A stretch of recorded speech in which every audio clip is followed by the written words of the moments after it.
What's up, y'all? The NBA season is back, and while teams continue to find their footing, our partners at FANATICS Sportsbook are already running championship plays.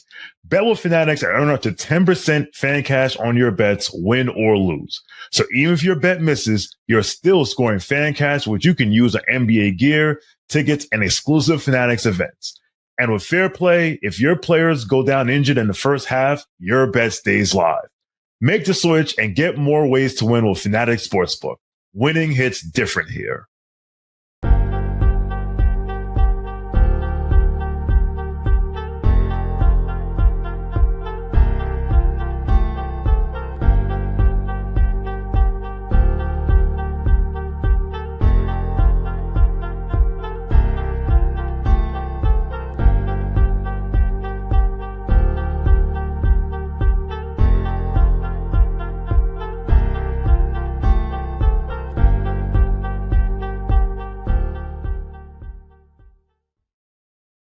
All right. I'm going to need a little something extra for this one. There we go. A nice healthy pour there. Yeah, you know what? Not that much left in the bottle.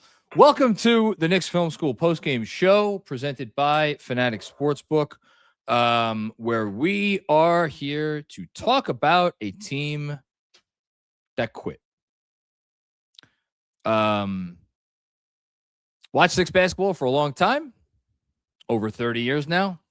Started in 1993. It is 2026. That's 33 years. Patrick Ewing's number. Patrick Ewing, a guy who I don't remember quitting a whole lot. Those were different times, of course. And over that time, seen a lot of basketball teams go out there and not really care about anything from the opening tip, other than where they were going for dinner after the game.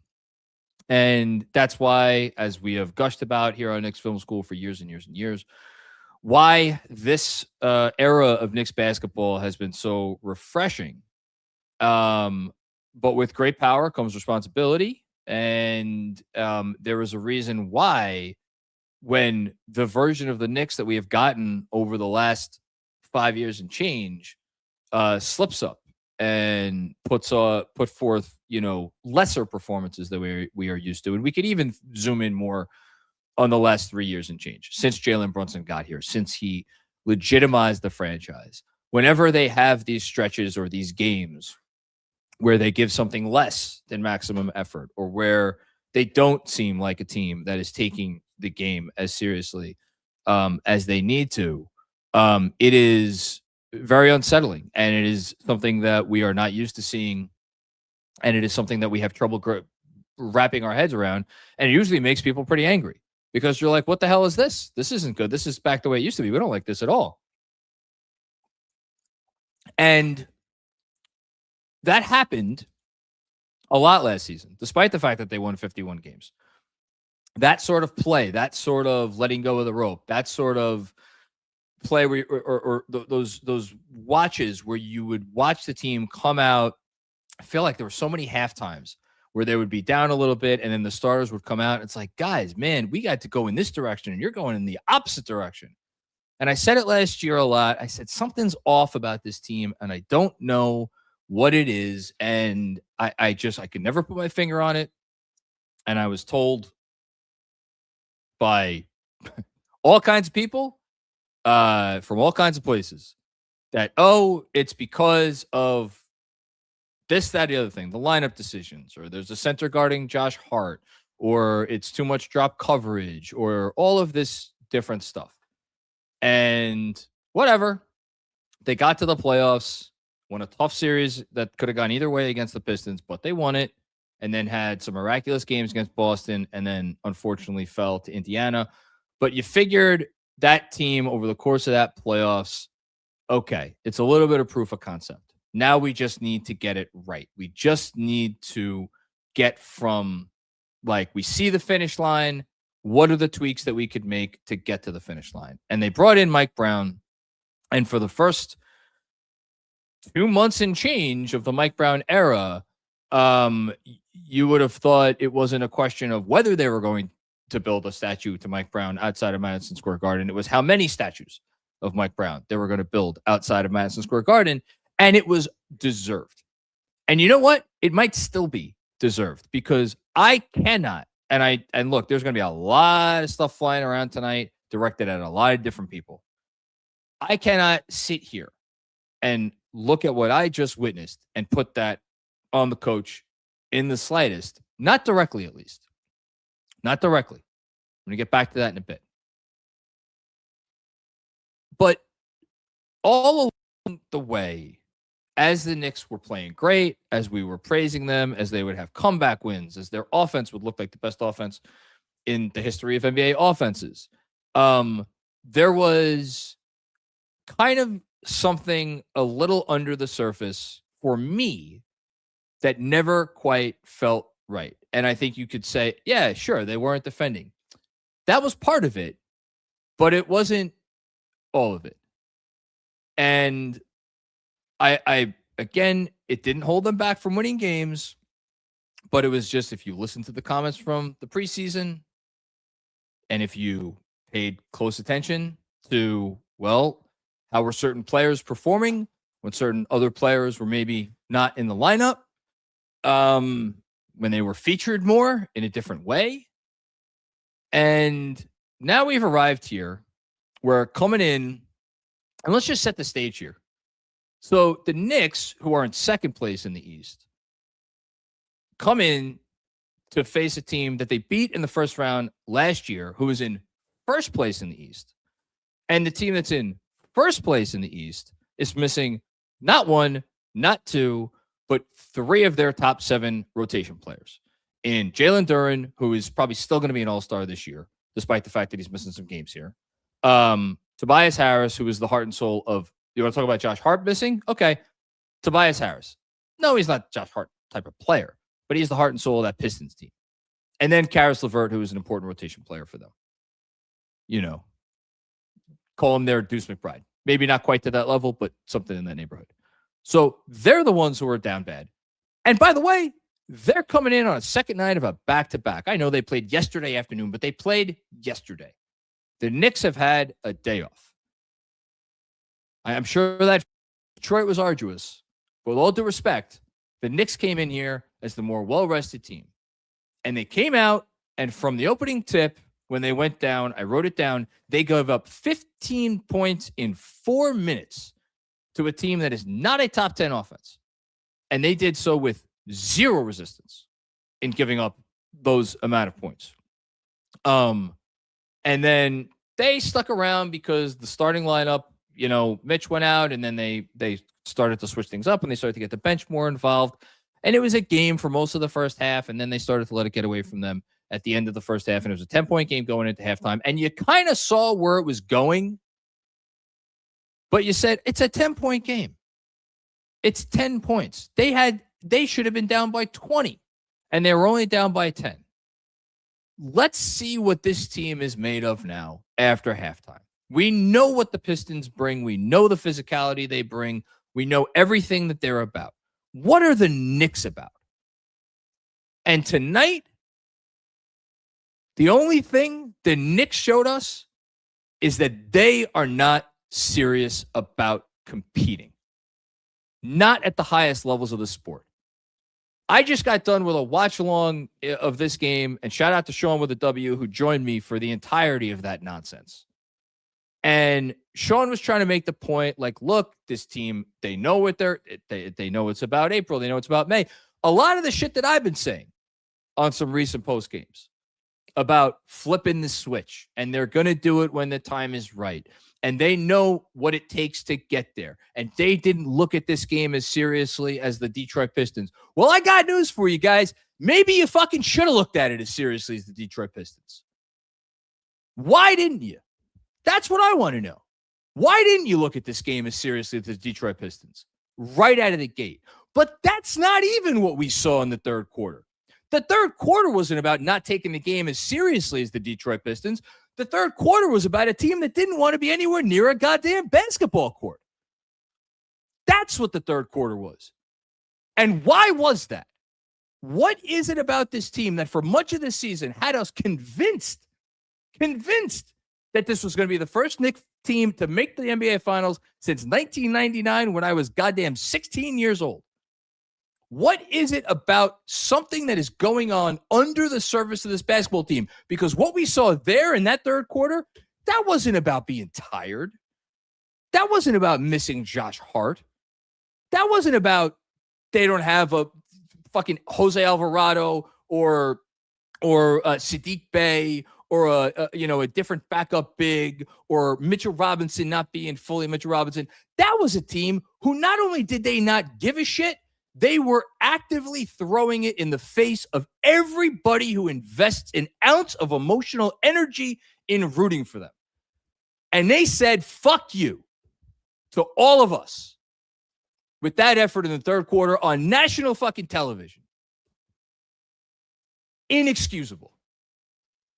Inexcusable. I know it's January. I know seasons don't end in January. I know this team is going to still be there despite everything that I'm saying.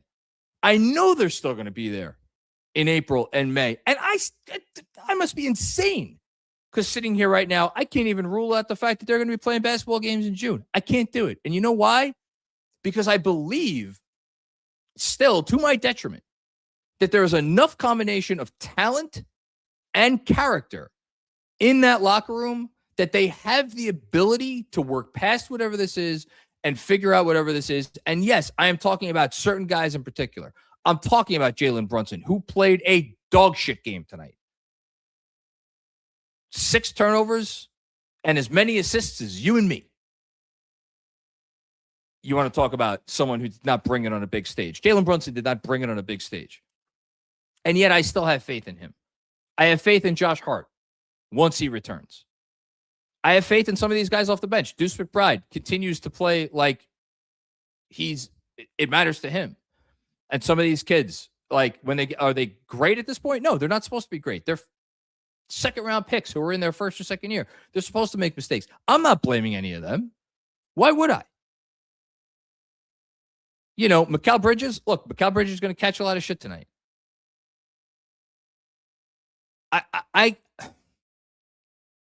This is who Mikal Bridges is, sadly. And I'm not about to go crazy on him. I'm not about to go crazy on the trade. I'm sure the trade will get brought up. We know what the cost was, and we know how high it was, and we know how much of an overpay it was. We also know how it looks when it's working. It ain't working right now.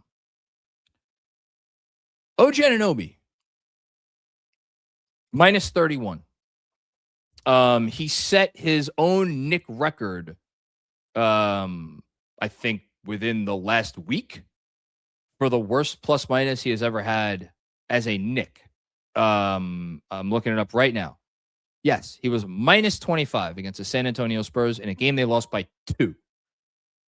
And now for the second time in a week, OG Anunoby sets a new record for plus minus. OG Anunoby is completely out of it. And yet, do I think that OG Anunoby is at the core of the problems facing this team? I don't think OG Anunoby has enough of his personality could have that much of an impact on everything that's going on. And that leaves one guy. And I'm not putting this one on him. Not fully. Because it would be unfair to do so. You don't go out there and put forth that sort of collective effort and you blame it on one person or one coach or one anyone. But I'll be damned if it looked like Karl-Anthony Towns has any interest in wearing a New York Knicks uniform at the moment. So he missed a game about a week ago, allegedly with some sort of stomach illness. Okay. He was questionable or game time decision or whatever it was early on in the season, opening night for sure. There were a couple other ones, where he was, again, I think a game time decision. It's interesting that this organization, anytime someone has a hangnail nowadays with this head coach and under Casey Smith, they hold him out for all sorts of time. We heard that Deuce McBride was like, I had heard at least Deuce McBride could have probably played in the cup final against the Spurs. And and they kept him out for another, week to 10 days after that, even more than that. It was like 2 weeks after that. You want to talk about an organization that is overtly cautious. And it's funny, and who do we hear that from, by the way? That Cat was dealing with whatever he said he was dealing with early in the season. We heard it from Cat. Misses a game again, led stomach illness. Okay, whatever it was against the Hawks. Team goes out, plays like dog shit. We're all sitting here after the game saying they need Cat, and yes, they do. They do need Cat. He's their most expensive player, and he is their most talented offensive player. He's more talented than Jalen Brunson. One of the most talented offensive players in the history of the league. That's why they traded for him. That's why they need him. But they need him to be on board with everything that's going on. They don't need the guy who sat up in front of the podium before the season started and said, hey, I don't know what my role is. I don't know what I'm supposed to do here. I'm confused. And we've gone now 3 months into this season, almost 2.5 months, whatever it is. And he has had some big games. I again, note who wasn't playing in some of the biggest games. When he got to do what he wants to do, when he got to operate how he wants to operate, as the guy, kind of have carte blanche, kind of like what we saw last year, oftentimes, where it was, okay, Brunson's off the floor. It's your time, Cat. You're going to do whatever you want to do. Second unit, it's your show. And I don't know, but here's what I do know. If there is a prominent player in your locker room who's not on board with, like, we got to be all in together and we all got to be rowing in the same direction, it can destroy a basketball team. It can absolutely destroy a basketball team. It can destroy a basketball team's soul. It could take their heart. It could eliminate all of the good shit that they're doing. If someone prominent enough is unhappy enough with what's going on. And I mentioned Mike Brown earlier, and sorry, got to bring him up again. And I just said it at the end of the watch along with Sean. Say what you want about Tom Thibodeau. Tom Thibodeau knew and knows still, he always has known, that nothing in this fucking league matters. Nothing matters unless A, you have stars, and B, you're getting the most out of your stars. He has always understood that. It's why for years and years and years, when he would pull Emmanuel quickly for looking the wrong way on a help coverage or whatever other else, all those other young players did, not give young players a chance. Julius Randle could literally sit on the floor on a defensive possession and he would forgive it. Why? Because it was Julius Randle. And Tibbs knew for a long time, without this guy, we ain't doing shit. And then they got Jalen Brunson, but you know what? They still kind of needed Randle, and it's still maintained. And then last year they got Cat. And Cat had the best season of his career because he got to play the basketball that he wanted to play, the way he wanted to play it. On both ends of the floor, by the way. Drop coverage. Guess who likes playing in drop coverage? Because all he does is get to go back on his heels. Cat. And listen, and then here's what the thing is, though. When you make that investment and you give into your star player over the course of a full season, when you need something from them on the back end, they'll be there to give it to you. And Cat gave it to him in the playoffs. Played good enough defense against the Boston Celtics. He was there for them in that way. Had some big offensive performances, obviously. And the other thing, by the way, that Cat got to do all of last season, right up until finally there was a starting lineup change when he was down 0-2 in the Pacers series, was play center, which is what Cat wants to play. Well, Cat wasn't playing center tonight. Wasn't playing center last night either. Wasn't playing center to start the season. We know he doesn't like that. He has said on the record he prefers to play center.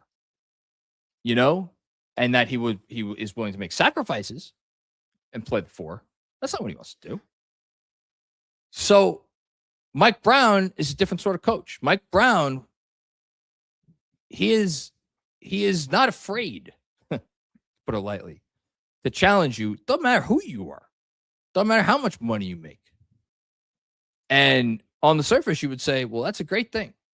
That's a great thing. We want a coach who's going to challenge his best players. But the flip side of that coin, you got to have a player who's willing to accept that challenge and is not going to shy away from that challenge. Because otherwise, you can challenge them all you want. It's not going to make a big difference. So right now, yeah, you're damn right. I think the Knicks are at a crisis point right now in January of a season in which they are still on pace, I would assume, to win 50 games. And they probably still win that. Will win that many, even though they're now in third place. Well, they're going to be in Boston or in third place once Boston. Boston won. So they're now officially in third place. Your third place, New York Knicks. How do you like the sound of that? This is a crisis point. This is a crisis point. This is not an inflection point. This is not a look in the mirror point. This is not a let's see what this team is made. No, this is a crisis point. What we saw tonight against that team, that's a crisis. And they play another really good team in 2 nights against the Los Angeles Clippers. Be very curious to see what happens then. Be very curious to see if there's any reporting that emerges in the next couple of days before that game. And obviously, I'll be very curious about any locker room or comments that we get from the coach after the game, from the locker room after the game. I'm going to be curious about all those things because something ain't right now. And again, I know what my suspicions are. We'll see if they are proven correct or not. But something stinks about this team right now. And it's obviously been here not only all season, or it's definitely been here all season. But they have managed to cover it up because they're so freaking talented. And look, they go out west. They don't play any. That Phoenix game is going to be tough for them. But they play some bad teams. Maybe they just get back on a winning streak and shots start falling, and that is how they pull out of this thing. Just they talent their way out of it, and they're good enough to talent their way out of it. But until they solve these larger issues, man, ain't none of this shit gonna matter. It really isn't. I don't care how many wins they get this season. Until they solve the fundamental issues that are affecting the core of this basketball team, nothing else is going to matter. This is not an X's and O's thing. It's not. I promise you it's not. It's not even a personnel thing. We've talked about Jalen Brunson on defense. Benji wrote a great article today for the Knicks Film School Patreon. This is a heart thing. And this is that is a team of people pointing fingers right now. Because they are not in this together. They're not. I promise you that. So, we'll see what happens. But for as good as those vibes were like a week ago, you could flush those right down the toilet. Because this was absolutely atrocious. All right. Let's check in on our best bets of the night. I'm afraid to, frankly, but we will do what we got to do. I took Jalen Brunson over 39.5 points, rebounds, and assists. I would have came closer to that if I had included turnovers there. Unfortunately, they were not included. Did not hit that. Jeff had Karl-Anthony Towns over 21 points, only 15 away. It was right there, only 15 more points. And then Andrew, GMAC, had Deuce McBride to make at least 3 3-pointers in this game. Deuce McBride made 5 3-pointers in this game because Deuce McBride is the only player right now who is playing good basketball. Shout out to him and shout out to Andrew for having our one win of our 3-leg parlay. And of course, shout out to our presenting sponsor, FANATICS Sportsbook. So there you go. Good job, Andrew. All right. Let's talk about it. I'm here for anything. Whatever you got. We start with Brunson Burner 33. Thank you for the generous contribution, Brunson Burner. Tough run, but we can't take December for granted and focus more on the losses now. As the only person who enjoyed last season, process is nice, but results are what matters. I'll regard the cup and results at season's end. I hope you're right, Brunson Burner. I really do. I don't take the December for granted. I don't take the cup win for granted. I don't take the Christmas win for granted.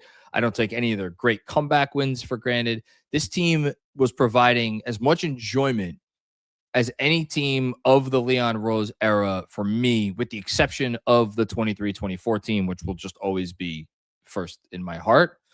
I don't take any of that for granted. They needed those wins. They needed to bank those wins because of what's going on right now. But if you want to continue enjoying this season, you better hope they figure this out, because this is not a problem that goes away. What's plaguing them right now. I promise you that. Thanks, Brunson Burner, for starting us off. Jack Corcoran, what's going on, Jack? These games have a pattern, starting slow but staying afloat with the 3 in the first quarter, cool off, and separation in the second quarter. Flat third quarter start, game basically over. Where is the sense of urgency to fix this? It doesn't exist. You know why it doesn't exist? Because these guys are not playing together. They're not playing together. And I'm talking about the core guys. And that's why, like I said earlier, I have faith in that they will pull it together because of Jalen Brunson, because of Josh Hart, and because of, to a lesser extent, because of Mikal Bridges. I have faith that they will put it together because of them. They are all responsible for this because you are a team. If one guy is not happy, or if one guy is not feeling respected, or one guy is not feeling like he is getting, what he deserves, it is incumbent upon everybody else in the locker room to figure out how to get to that player and be like, hey, we have this opportunity in front of us. You know who it's incumbent upon? It's incumbent upon the captain. It's incumbent upon Jalen Brunson to figure this out. Yeah, nobody's wired like Jalen Brunson. Jalen Brunson is wired like fucking Michael Jordan and Kobe was wired once upon a time. Those guys are rare.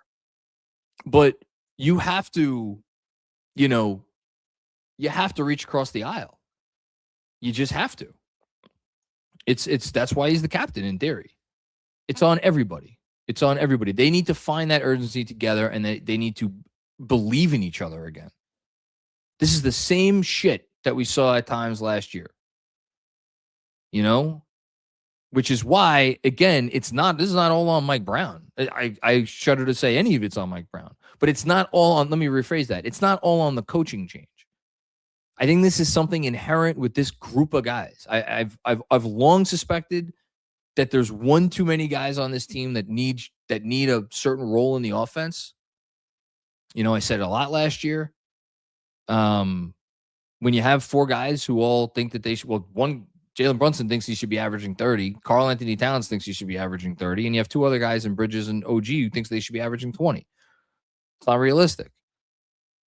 I don't want to repeat myself. I said this all last year. But they're not playing selflessly right now. Thanks, Jack. Ryan, what's going on, Ryan? How you doing, man? Hope you're good. Macri, Claudio, Benny, whoever has the misfortune of doing this after what we just watched, this is for you. Well, I very much appreciate that. I am the one who got stuck with this one, but I would have it no other way. It's easy to do this when they're rolling, but here's some appreciation for doing this when it looks like this. That's sports, though. It's sports. And I think what you want is a team that has good to balance the bad. And the Knicks have more good than bad. What's going to be interesting for me personally is I issued a challenge to myself at the beginning of the season, and I've said it many times, which is enjoy the wins. Do not take any of the wins for granted. And I got to tell you, I'm sitting here right now, Ryan, and I'm telling you, how I feel about this team right now after what I just saw, confirming a lot of suspicions that I've had for most of the season. I already know it. I'm gonna find that more difficult because until I know that those problems are solved, I'm just my faith in this team is not going to be as high as I would like it to be, and I do think that's going to help prevent me from enjoying the rest of the season as much as I would like to. Again, even during the wins, but that's a me problem. That's not a you problem. So I'm happy to do this, and again, I wouldn't have it any other way. Thanks, Ryan.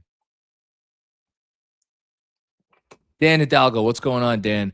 Something or nothing. Lakers, Bucks, and now Knicks all went on skids after winning the in-season tournament. I would love to blame this on that. I really would. They are tired. They're definitely tired.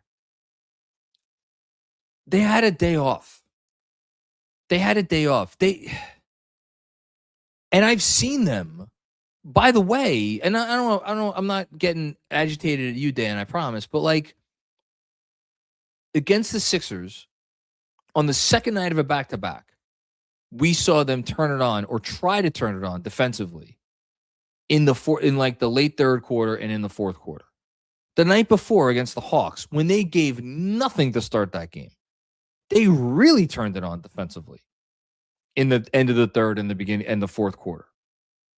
If you have enough reserves of energy to turn it on late in the game, I'm sorry, I can't put it on a cup game that, by the way, happened 3 weeks ago.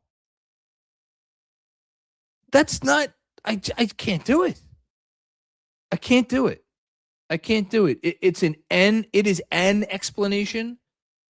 It is not the explanation. And for what we saw tonight, I'm having a hard time even considering it right now. I really am. Thanks, Dan. Deadwords, what's going on, Deadwords? Something is up with this team, and it's not Brown. Look, let me just stop you right there. If you're someone out there that's blaming Mike Brown, and again, I said what I said about Mike Brown earlier, that's a very specific thing, and I don't even blame him for being the sort of coach he is. I think that's the sort of coach you want in the organization. It's not Brown. Like, this isn't X's and O's. This isn't fucking substitution patterns. This isn't, I wanted him to start Deuce tonight instead of Mitch. That's not what that is. Anyway, I feel like Fred Katz's article after the playoffs ended about players being frustrated with one another seemed to just go away without a whimper. Didn't go away for me.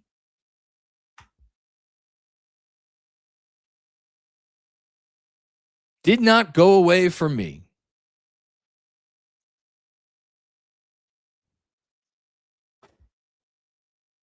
He said the quiet part out loud, Deadwords. He said the quiet part out loud. And then, oh, by the way, the guy he said it about is the guy who knew this summer if they went out and made a play for Antetokounmpo that he'd be playing in Milwaukee. He knew that. He knew it. He's not stupid. I've referenced this several times. Ian Begley came on this show for the first time. He said it several times since. He said it for the first time on this show. Because I tried to press him on a little bit. I was like, okay, what happened with the Giannis thing? And he said they made a real offer. What do you think a real offer was? You know? I don't know what else to say about it. I mean, what more is there to say? Thanks, Edwards. Riyadh 92. What's going on, Riyadh? The team is critically flawed. That's what is jumping off the screen. We lack physicality at every position on defense and even on offense. On-ball pressure neutralizes this unguardable offense. You know what could solve issues like a lack of physicality, which is basically what you're saying, is you know what solves the issue of physicality? Giving a shit. Giving a shit. Every team in the NBA can be physical. We saw this team last year be plenty physical when they really needed to. When they really dug deep, we saw it. In the playoffs, we saw it at times in the regular season. Mostly, though, we saw it in the playoffs. They have it in them. And you're not going to sit here and tell me it's because they no longer have Campaign or Precious Achua that they lost their physicality. I said this during the broadcast, the watch along. I'll say it again now because I think it's an important point. When the DiVincenzo, Hartenstein, Hart, Brunson core, the top line of their resume was, we are going to beat the fuck out of you. Okay? And they took every game as if it was their last. That was the top line of their resume.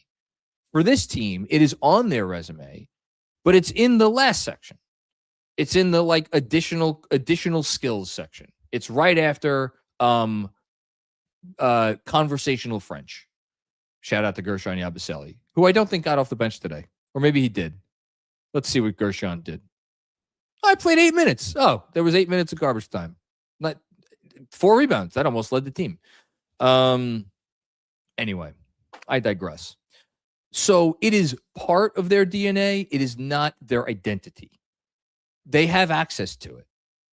And when you're a team like the Knicks and you're trying to win a championship and you have access to something, you know, it would have been a great time to access that part of their skill set, that part of their toolbox tonight against the team that is the most, that now has, ironically, has that at the top of their resume.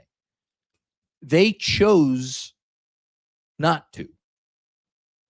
They made that choice. That's on them. Thanks, Riyadh. Suhu San. You would think a player like Cat, who makes $50 million, 53, but who's counting, would have a sense of responsibility, offensive foul machine, defensive liability, and not a good ball handler. It's a long season, and I still have faith in this team. It is a long season, but that might not be a compliment if the things keep going like this. Again, I will repeat what I said earlier. I, too, still have faith in this team because of talent and because I do think the leadership will come through. And yes, I should walk back what I said earlier a little bit, which is that I do think that Hart not being on the court,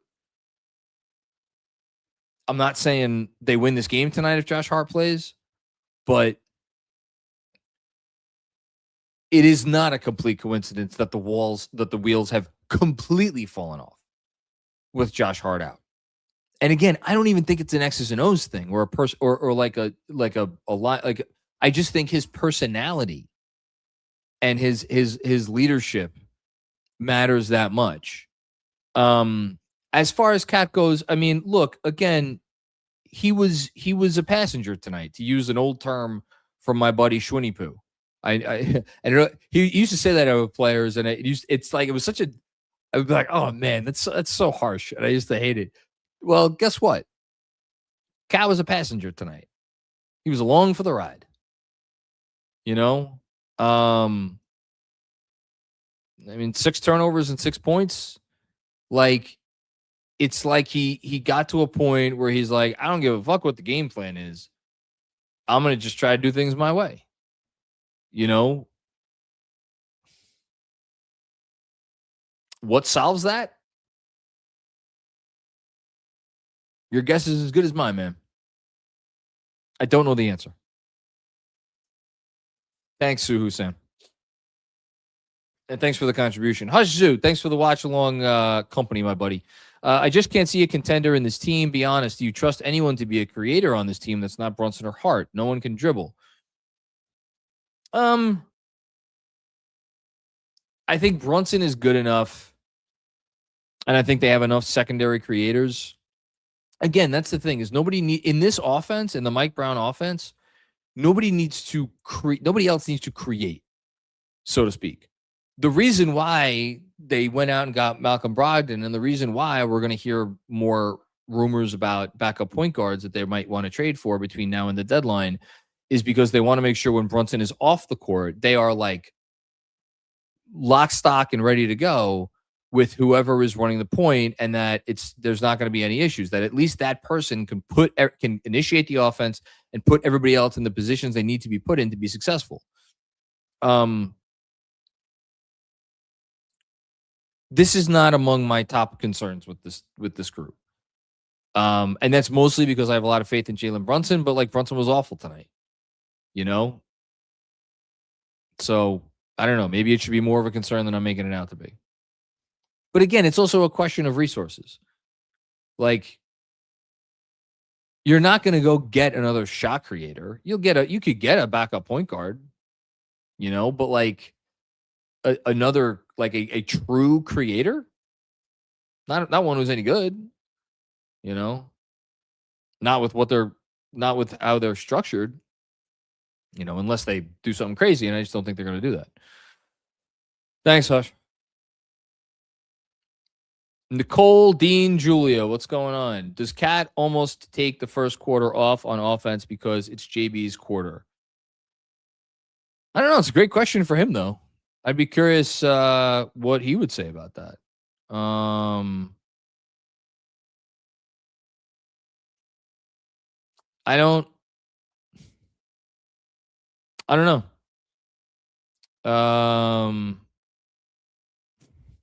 So Frank Isola's tweet. Got to give him credit. That was pretty good. I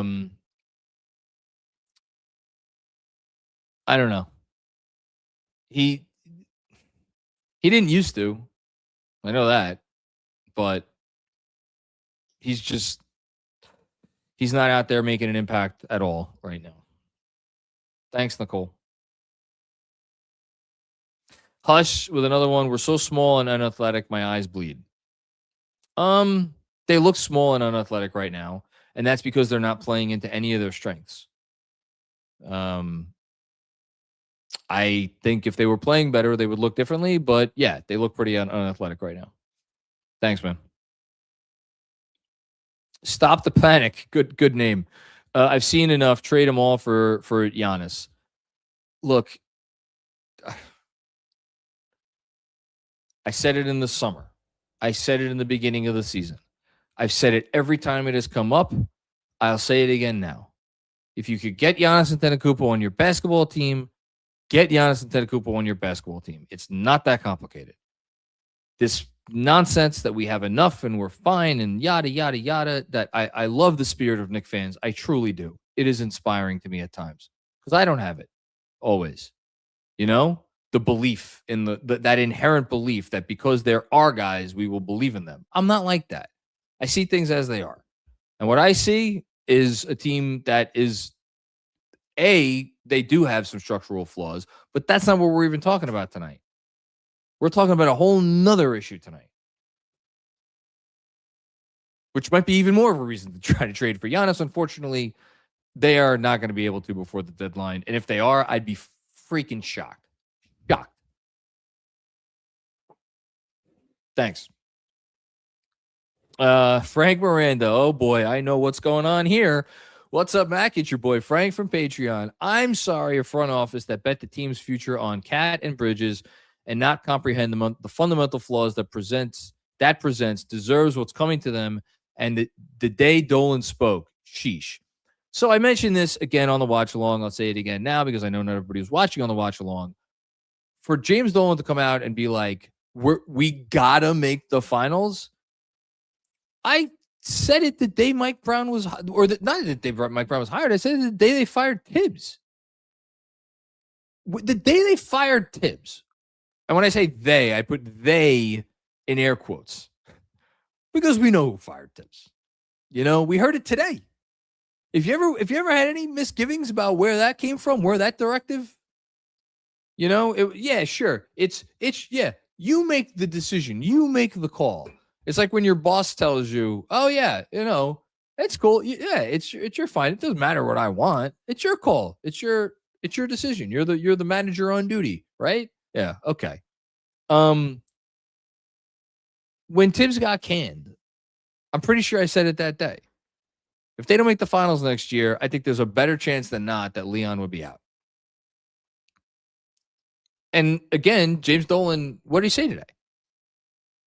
He said, we gotta make the finals. This man does not, like, In what universe does anyone think he's not going to back that up with action?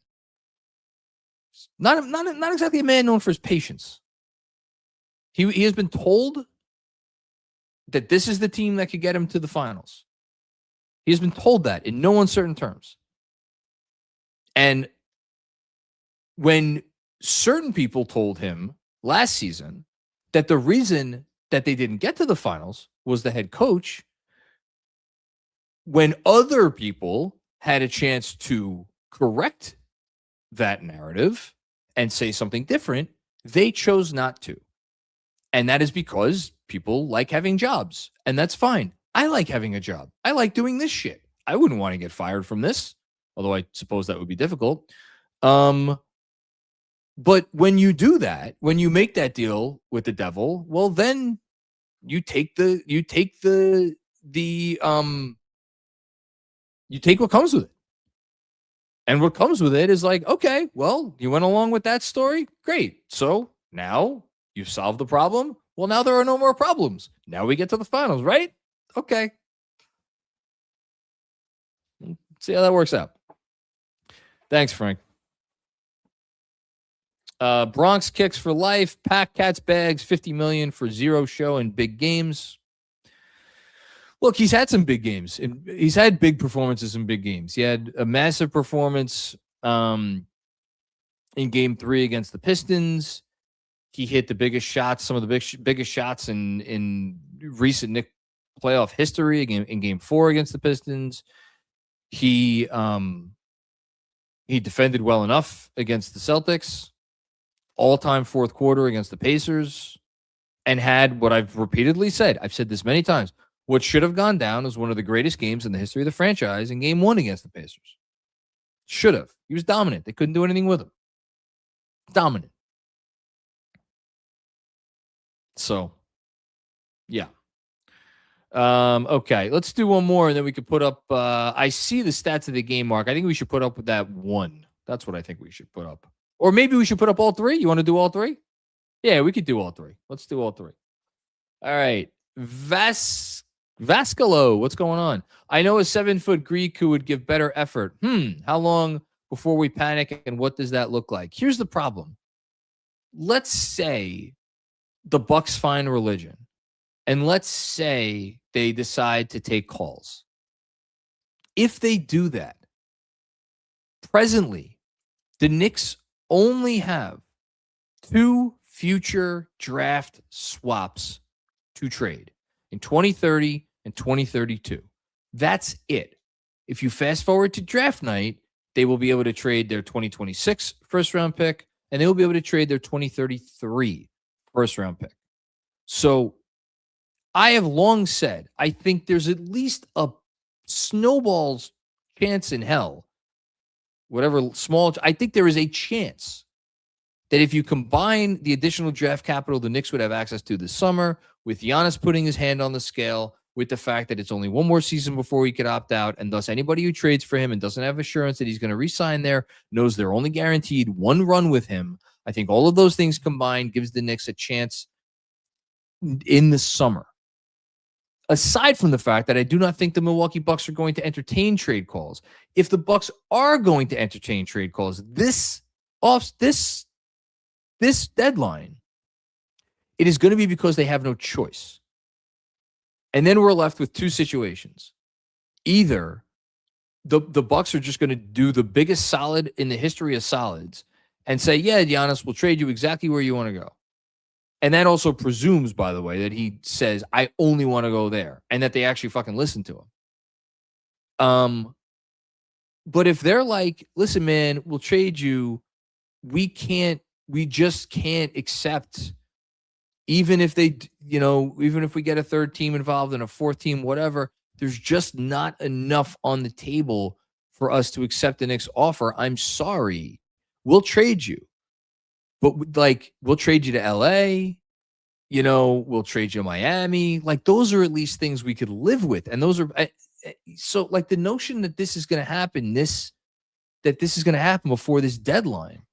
So that's why, I'm not to pee in the punch bowl here, but let's say Leon Rose is smashing the panic button right now. What does that even look like? You know? Like, you've built this team. The fucking owner went on the radio today and said, we have the team. He said it. Again, this all ties together. They said, Tibbs, he was the problem. They got rid of him. And implicit in that was being like, no, the roster's not the problem. We traded for Cat. We gave up the 5 firsts for McCall. Those were part of the solution. You think Tibbs was the problem? We agree with you. Bye, Tom. Let's hire someone who's going to help. Okay. So in doing all that, you have sold a bill of goods to your owner that now, if 7 months later, you're going to turn around and be like, actually, all that stuff that we said in June, you know what? That's actually not quite true. We actually do have a foundational structural problem. Can we get your okay to do this trade or that trade? All of a sudden, what do you think James Dolan's going to do? He's going to turn around and be like, oh, it's cool. It's fine. No, he's going to look at these guys and be like, wait a minute. What the fuck are you talking about? You told me this in June, and now you're telling me this. It's January. We're supposed to be, you told me we were making the finals this year. All this shit is connected. It's all connected, and it's inconvenient, and I'm glad I'm not Leon Rose right now.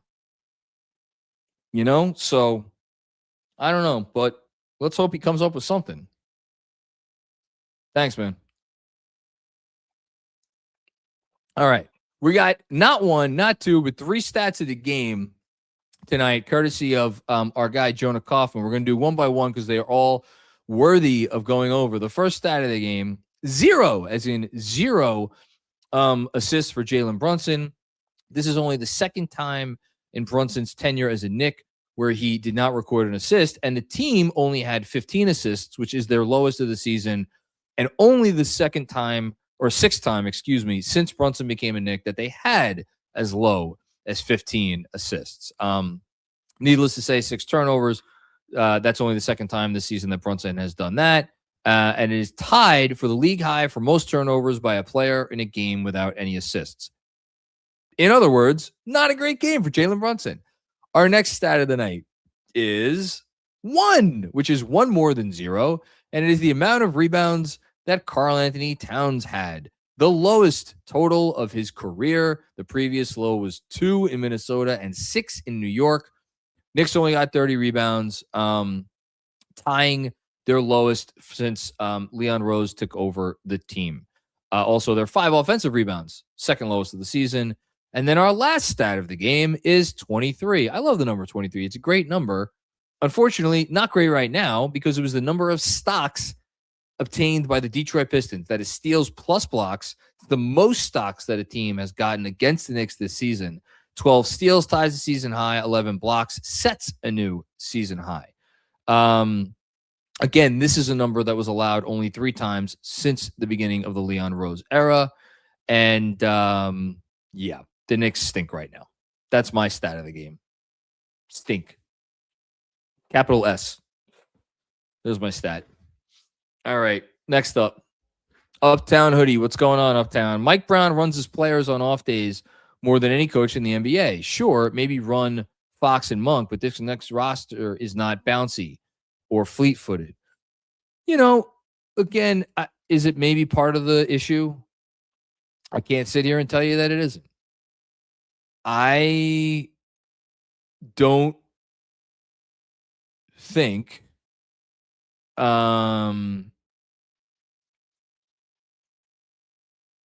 I just don't think that that's it.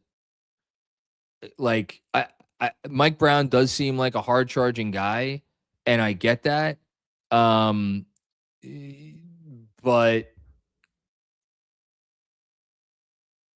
I don't know, man. These guys had reserves unlike anything we've seen before in years past. All these players.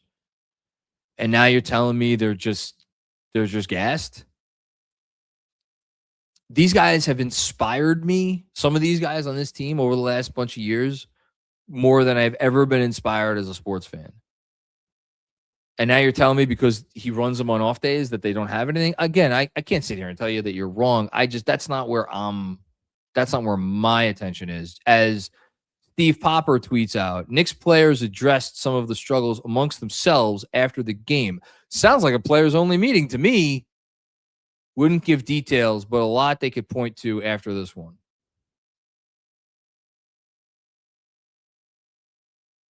Again, it's right there for you. It's right there. You don't have players-only meetings when everything's hunky-dory. And you don't have players-only meetings when guys are tired. Or because they're like,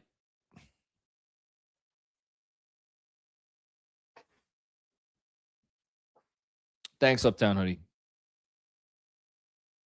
Alex, what's going on, Alex? How are things in the land of enchantment? They effing did it. These bums made me miss Josh. Listen. They need a lot more than Josh Hart to fix what's going on right now. Thanks, Alex. Sam, what's going on, Sam? Not going to win anything with Towns as your number 2.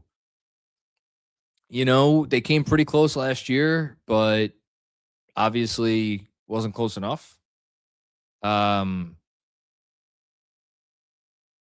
Again, despite everything I said in the opening monologue, I feel really something feels wrong about putting this all on Towns. It's not all on Towns. It's on the whole team. You lose like that as a team.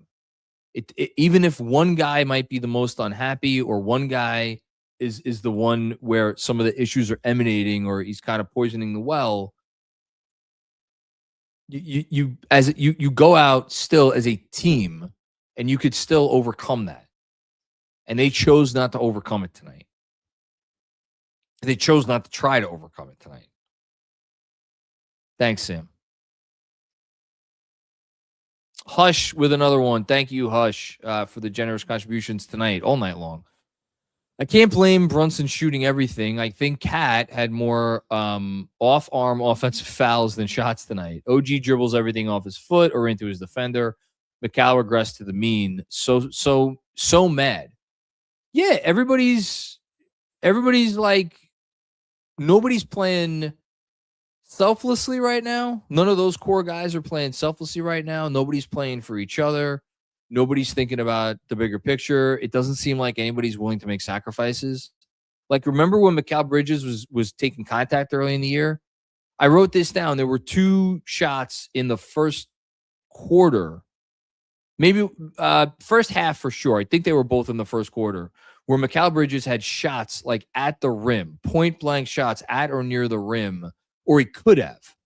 One, he went for an up and under because he didn't want to seek the contact. And the other one, he didn't want to seek the contact, so he faded away. Both shots missed. If those shots go down, they're winning at the end of the first quarter, despite everything that went wrong out of the gate. So Mikal Bridges is not playing selflessly. OG Anunoby, he's always wanted to be a guy with the ball in his hands more and doing more stuff and yada, yada, yada. He's getting that chance and he's leaning into it. Is for the betterment of the team? Doesn't seem like it. Jalen Brunson's default is, I got this. I could do this. You know, that's always been his default. It's probably always going to be his default. Well, maybe Jalen Brunson needs to take a step back and be like, you know what, the best thing I could do is the thing that goes against every instinct in my body, which is to let go more. You know, figure out something that he probably thinks is impossible right now. Because, and I say this again, it's a compliment. He's got a lot of Kobe in him. Where Kobe was, if someone else didn't approach the game like Kobe, you know, Kobe was like, I ain't got no fucking use for this guy. Now, Kobe was awesome, so Kobe can, you know, he was able to make a hell of a career off of that mentality. You know, Jordan was the same way. You know, I think Brunson's got a lot of that in him. And I've said this for a while now. I think Brunson's biggest challenge this season, I thought the same thing to some extent last season, but I thought it before this season, mostly, which is why I thought his scoring would go down. I said I thought his biggest challenge was to get everybody on the same page. Is it fair? No, it's not fair. But you're the best player on the team. You're the captain. You know? It's neither fair nor easy. And then, the cat stuff, we know about the cat stuff. So I already went in on cat enough tonight, but I probably got a little bit more in me. Thanks, Hush. Avery Whitewall. The loss to the Spurs took something out of them. I think, I don't know. I don't think like that loss in and of it. Again, I think this has always been here. I think this has always been under the surface. And I think it's a lot easier to look past stuff and to bury stuff when you're winning games. And then once you don't get a win, it's crazy how quickly things that were like little fissures can turn into fractures. And this is going to test everything that they're built on, what they're going through right now. Thanks, Avery. Who the hell is this? Hold on. This is not actually Fred. This is someone using Fred as their avatar. Right, Mark? The name is Mink Daddy. So I'm pretty sure this is a guy who used to use me as his avatar. So now he's using Fred. So there you go. The Pistons are the perfect cat defense. Physical as hell. They can throw smaller guys on him. Stu is outrageous defensively. What do you think the Knicks could do to get him comfortable versus them? Not what he did tonight. I mean, I don't want to redo my rant from after the Milwaukee game because that got a lot of people upset. But we've been asking questions for literally a decade about which coach is going to unlock Cat.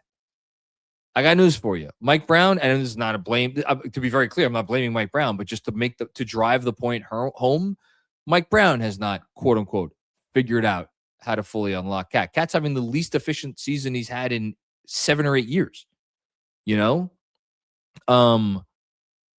Physicality throws Cat off his game. It always has thrown Cat off his game. He has never figured out a way around it. You know what the way around it is? Shoot from the outside. So you want a solution? Try to have more actions where you're trying to spring Cat for shots. But as I've said many times, if Cat wanted to shoot 10 threes a game, Cat would find a way to shoot 10 threes a game. He doesn't want to. He wants to put the ball on the floor and he wants to go inside. That's always been what he wants to do. It is what he wants to do now. Mike Brown did not want to use him in that way. Mike Brown wanted to use him as a hub on offense. He said it many times during the preseason, early on in the season. He was very clear about how he wanted to use his centers and his big men. Does Cat seem like he has embraced that usage? Might that usage be a way to counter how physical defenses play him? Because all of a sudden, Cat's the orchestrator. Cat's the conductor of the orchestra. So all of a sudden, maybe your physicality can't have its way. So maybe that was Mike Brown's plan all along. Unfortunately, you need two to tango. Thanks, Mink Daddy. Finel, what's going on, Finel? Detroit played a game yesterday afternoon, too. Well, the second half of back-to-back is a guaranteed schedule loss for our guys. Soft as Charmin. They're playing soft. They're playing soft. No doubt about it. Thanks, Finel. Just like my beloved Knicks, apparently I can't handle adversity because I feel like I need a team of therapists to process this. Long season, but yikes. Everybody should be feeling that way. I'm feeling that way. And look, I always try to take you guys behind the scenes. I'm a content creator, which means it is incumbent upon me to always be thinking about how do I represent the fan base on one hand, but also how do I make sure I say things in a way that are going to grab attention and the whole thing. And that's always something that I have to consider. And but I always try to, whenever I'm on the fence about how do I go extra hard or do I err on the side of caution, I'm always going to take that one half a step back, which is why if you heard me last night or 2 nights ago after the Sixers loss, if you heard me the night before that against the Hawks, if you've heard me on most post games after losses that have people very upset, I generally do not lose my shit to the extent that it seems like people are losing their shit. Tonight, I didn't have to try to get worked up. This didn't take any effort for me to be pissed off. I've been talking to you for an hour and I'm still pissed off.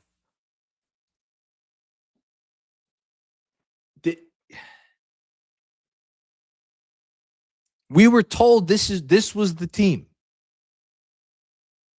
I know it's a long season. I know it's January. I know they're tired. I know they don't have Josh Hart. I know they're playing a younger physical Pistons team. I know all of that. It does not excuse what is going on right now. It does not. This is about more than tired legs. I'm telling you, it's about more than tired legs.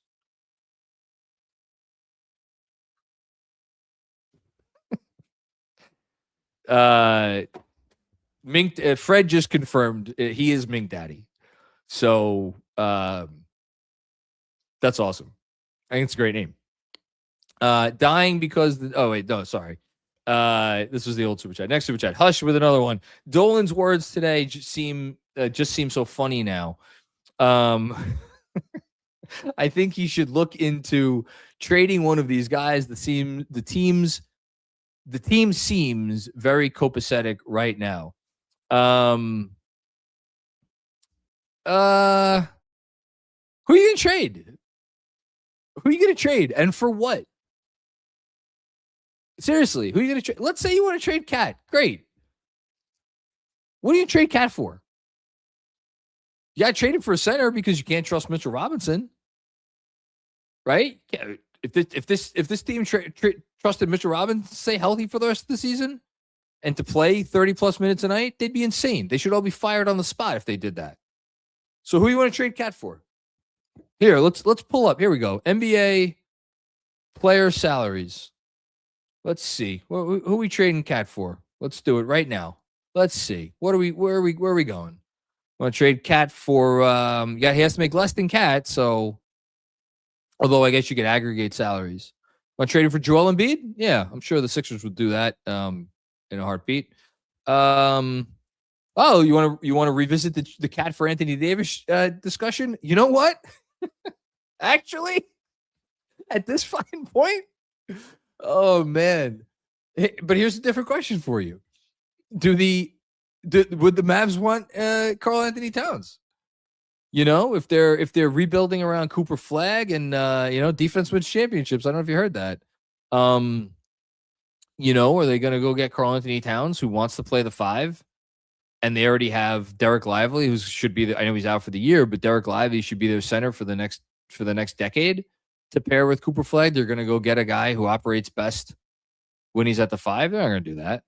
So now you're talking about 3-team trades, and to quote Brian Windhorst, you talk about 3-team trades, you talk about no team trades. You want to go trade for who else we got here? Let's see. You want to trade for that's a great idea. Let's go trade for Domantas Sabonis, who didn't like Mike Brown in Sacramento. I'm sure he'd be thrilled for a reunion here in New York. That would be great. You want to talk about a guy who plays no defense at the 5. Who else? Let's see. Hey, we could send Cat across the river for Michael Porter Jr. I'm sure he could play the 5. Look, it's not going to happen. It's just not going to happen. This is their bed. They've made their bed, and now it is time to figure out how to sleep comfortably in it. So I wish them the best for my sake. Kevin Danishevsky, what's going on, Kev? Tonight's a night that makes me really happy. I have other interests, as you should be. I've been on this massive Ken Burns kick recently. Anyway, Deuce needs to start. Yes, that's sure. Why not? I don't, bigger problems, but yes, Deuce, I think, should be starting. What am I looking forward to doing? I ordered a book. I had my wife, my lovely wife Dolores, order me a book that I think is coming tomorrow or Wednesday. It is a book about, I think, the biggest flops in the history of Hollywood. I made a decision recently because I have books lying around that I get. I have like basketball books and I have like other books and stuff. And I've come to the point where I'm like, I'm never going to find the time to read during the season unless it's something that I really want to read about. And the only thing I want to read about is movies. So I ordered a book on about movies, and I'm looking forward to that coming and getting into that. So there you go. Thanks, Kev. Joseph Zekola, I still owe you.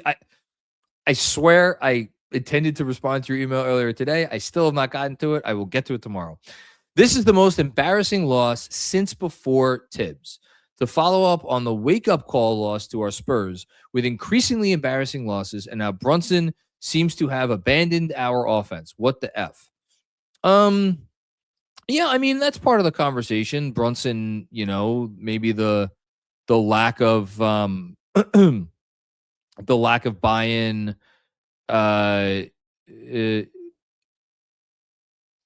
Is there a lack of buy-in? I don't know. I mean, Brunson's been doing Brunson stuff all season long, but is that part of it? I don't know. It might be. Is it the most embarrassing loss since before Tom Thibodeau? Oh, goodness gracious. No, because the 2021-22 season happened. That season was... Now, you want to tell me because the team stunk that those losses were not actually that embarrassing? You want to tell me this is the most embarrassing because this is the first time since Leon took over the team that the Knicks have been favorites in the conference and they just got punked? I don't know. They had some really bad losses last year. They didn't even show up for the Cavs game after the break. Couple other games against good teams they didn't show up for last year. Thunder loss. They've had a lot of embarrassing losses. This probably makes the top 10, though. I think that's fair. Thanks, Joseph. Oh. Okay, yeah, that's a good one. The game that almost got Tibbs fired. The loss to Dallas when they were up by 15 in the first half, and then they lost by 20 to the Dallas Mavericks on December 3rd, 2022, where if Tibbs did not win the Cavs game the next day, Sunday, he was going to get fired. That was pretty embarrassing. Good call by the person who sent me that text. Hush, Tibbs would have got a win today off a 3-loss streak. I don't know that. I mean, look, Tibbs is gone. He ain't coming back. Mike Brown's coach. Let's hope that Mike Brown can figure it out. Thanks, Hush. Bill Peterfriend, when does baseball start? Not soon enough, probably. Sorry, man. All right, here we go. Jacob Levin, what's going on, Jacob? Can you send Pablo to investigate these Knicks? Now we want him to investigate them? We deserve answers. I'm kidding, obviously, but rumor has it you have pull and our vibes are pure vomit. I ain't got no pull. I have the opposite of pull. No, the vibes suck, man. The vibes suck. They're just...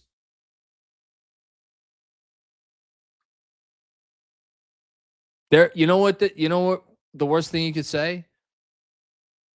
And I felt this way, which is why I don't care for... Shout out to people that tweet this because it's a cool thing, but like the good morning, your Knicks play today. There are often times where I look at that and I'm like, I felt that way a lot last season. I am not looking forward already to the Clipper game. Why would I? Why would anybody? Thanks, Jacob. Solar Daz said it earlier in the season. Cat killed chemistry. I don't know what to tell you. I know I've said that several times, and I that's not a great response to a super chat. I don't think it's just Cat. I don't think it's just Cat.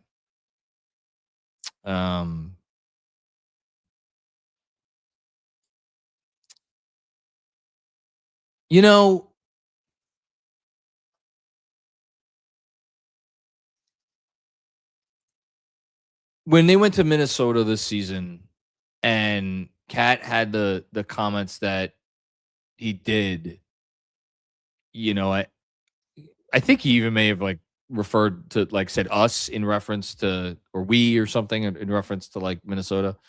I like so badly, and I like wanted to be like, that's really cool. Clearly loved being here, loved being there.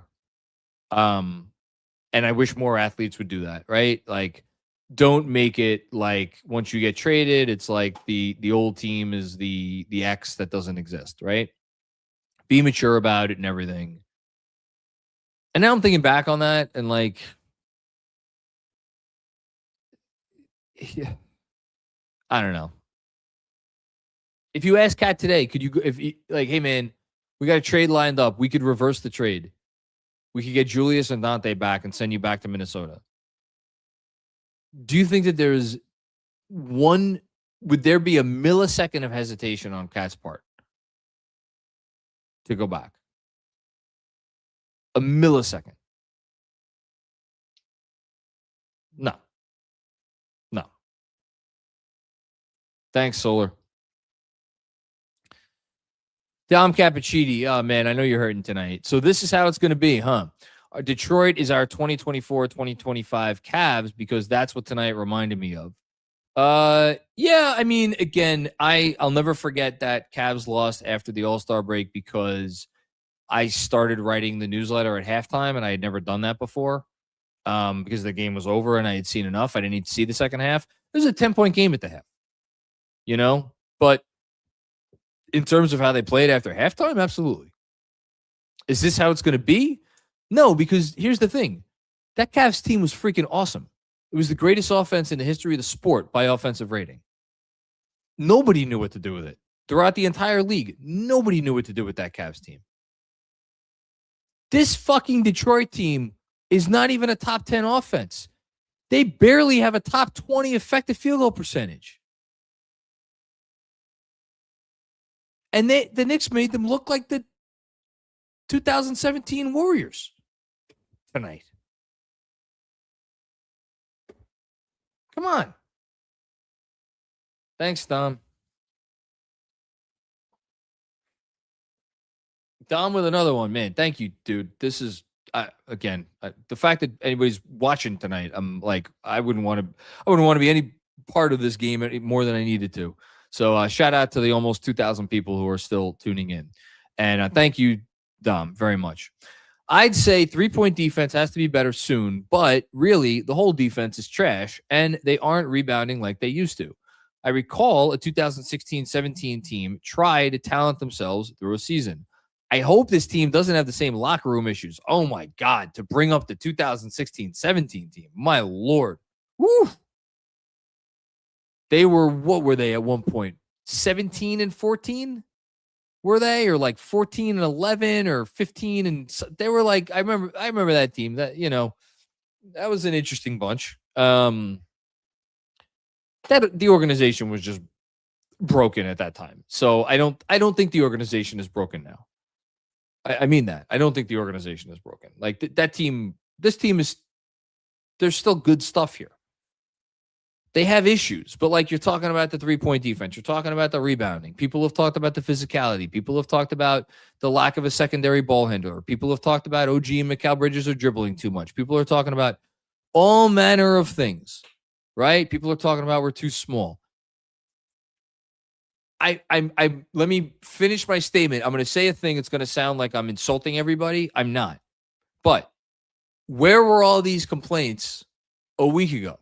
Now, let me finish it so I don't come off like an asshole. What I mean by saying that is that the fact that we weren't thinking about any of these issues, not that we weren't thinking about them as issues. Of course we were thinking about them as issues. We knew the issues this team had.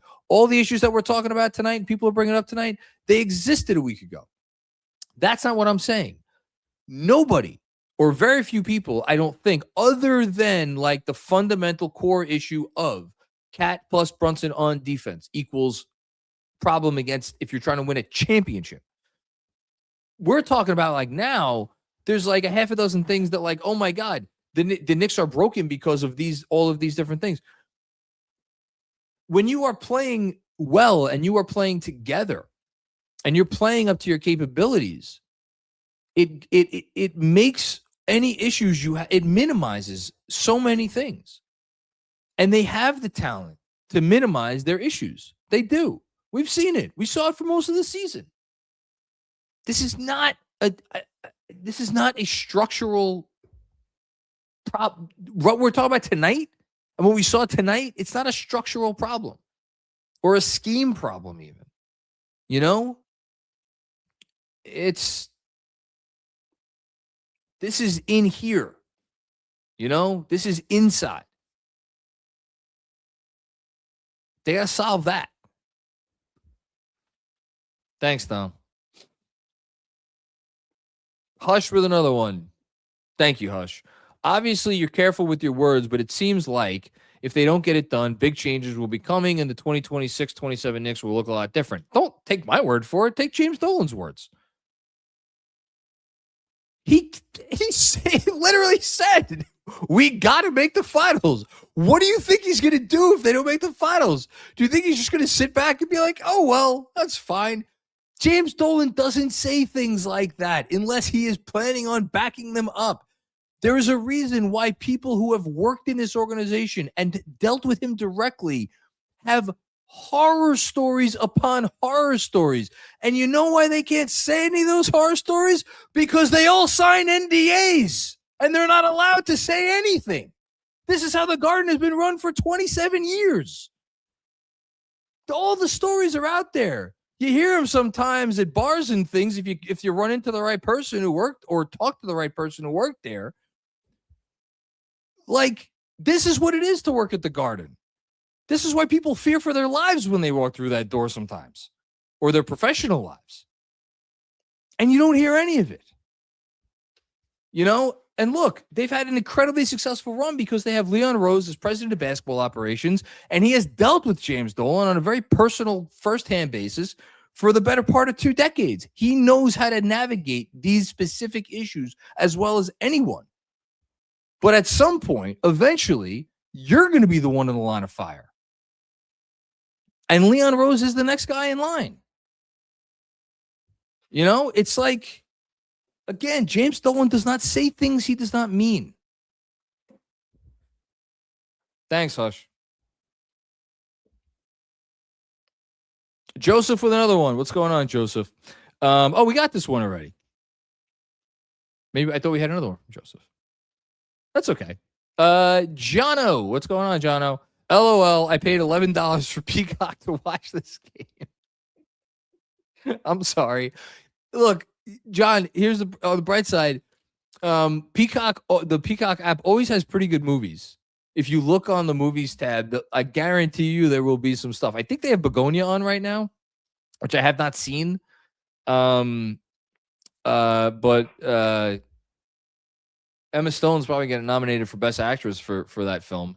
If you like, you know, Yorgos. So at least take advantage of it. Watch some movies while you have the app. Thanks, John. Here's another one from Joseph. No heart, no grit, and no ability to trust the process. Something is fundamentally wrong. This is existential. Yes, yes, yes, yes, and yes. Correct. I agree. Thanks, Joseph. PQ, what's going on? Dribble, dribble, dribble. What happened to movement? No trust. No trust, no buy-in right now. You know? Or it's when guys don't when do fissures turn into fractures? What happens when fissures turn into fractures? Is all of the people revert back to the things that they know. People revert back to the things that they're most comfortable with. Which is why you see Mikal Bridges not going to the fucking rim. You know, there's no, and that's the biggest issue on defense. What do you need more than anything to play the sort of defense that Mike Brown is trying to institute here, which is focused on a lot of helping? It's a lot of help. You know, it's all help and help, and then someone else has to help who the helper, and then someone else has got to help that helper. What does all that require? It requires trust and it requires buy-in. There's not a lot of that right now. Thanks, PQ. Haitian Ferg, what's going on, Haitian? Mike Brown inherited problems Tibbs couldn't fix, and Dolan doubled down today on a ring year. Only Leon has the answers to what's been plaguing this team. This team has a higher ceiling, but now a lower floor. Well, look, I don't know. That's, you raise it. I mean, all of that is true. I really don't want to make this about. People hate it when I talk about Tibbs. Tibbs was a pragmatist. And I think if you were going to, I've tried many times over the years to boil down Tibbs to like one word or one phrase or one quality. And we've talked, and people will say stubborn, and people will say, safe. I think the better word than all of those things is pragmatism.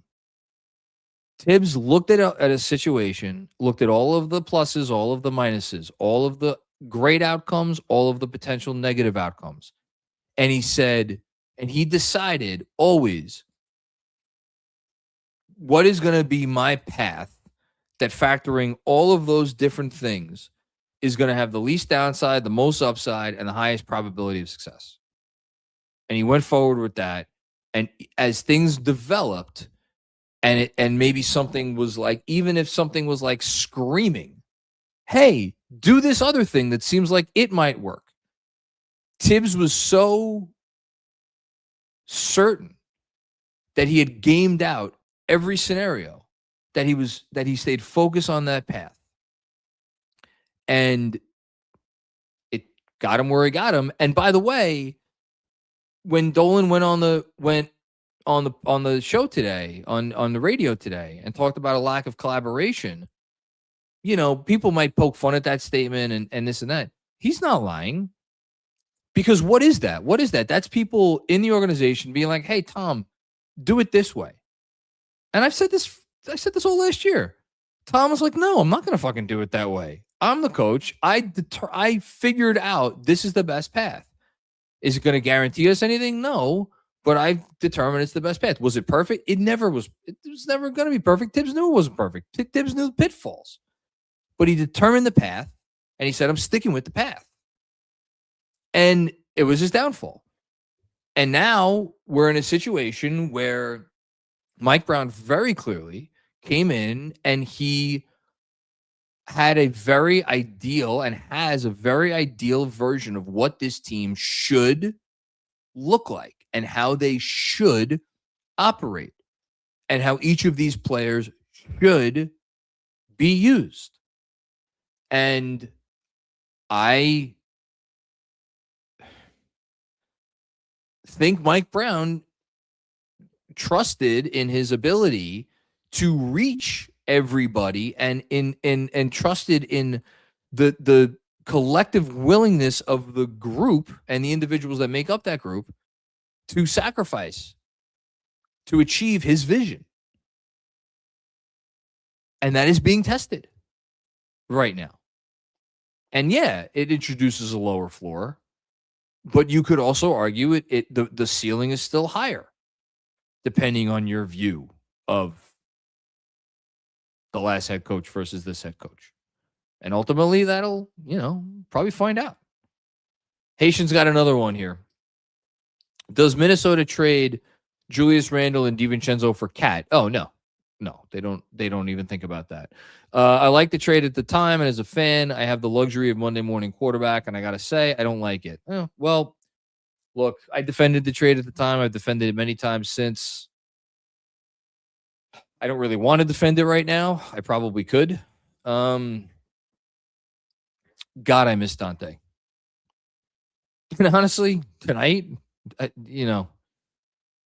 it's hard not to miss Randall a little. I mean, look, Randall and Cat are so similar in so many ways. And there were times Randall wasn't happy, There were absolutely times Randall wasn't happy. Clearly, he let us all know it. Shout out to the paper plate. I don't know that ever. I don't know how much that ever impacted I don't know. It obviously did impact the locker room at times. It had to. I don't know how much it did. But that was also a different team. That was a really, Taj Gibson was on some of those teams. You want to talk about the veterans that were around for some of those teams, to say nothing of Hartenstein and DiVincenzo. So Derrick Rose was around for a lot of that. Yeah. Now you look around and it's like, all right, it's Jalen, it's Josh. That's it. That's all that's left. Thanks, Haitian. Brunson Burner with another one. East teams this year are not pushovers. There is no powerhouse team in the East. The 3 best teams in the league are probably, when healthy, out west. Actually, I stand corrected. The 4 best teams, when healthy, are probably out west. Putting the Knicks aside, I think the Knicks are in that conversation if they're going right. Obviously, what we're seeing right now is that this team has the potential to go very, very, very wrong. But, none of these teams are pushovers. The Magic aren't pushovers. The Sixers aren't pushovers. The Celtics, God knows, are not pushovers. The Pistons aren't pushovers. I don't think the Heat are pushovers. Shit, I'll be very curious to see what this Young trade thing turns into and what the Hawks might get back if they want to get back something this year. I'm sure I forgot a team or two, but no, man. We may not have heard the last of the Cavs. Yeah. Thanks, Brunson Burner. J-Rock, what's going on, J-Rock? At some point, OG is going to start hitting threes again, and then we only lose this game by 19. Yeah. Yeah. Well said. Well said. Thanks, man. Appreciate the contribution. Bill Peter Friend with another one. This is a personnel issue. It feels like a trade is being forced from within. Something broke, and if the leadership is so strong, it wouldn't still be an issue. There may not be easy answers. I think it's a personality issue. When you say personnel issue, I continue to believe that this collection of basketball skills and abilities is capable of winning a championship. I've said that before, and I mean that. I have always wondered whether this collection of people is capable of winning a championship.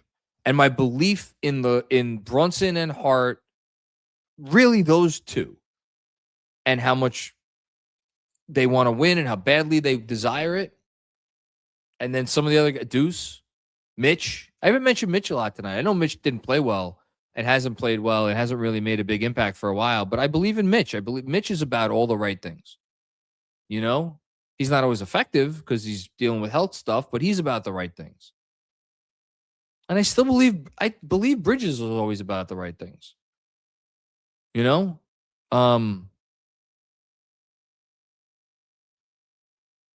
know. We'll see.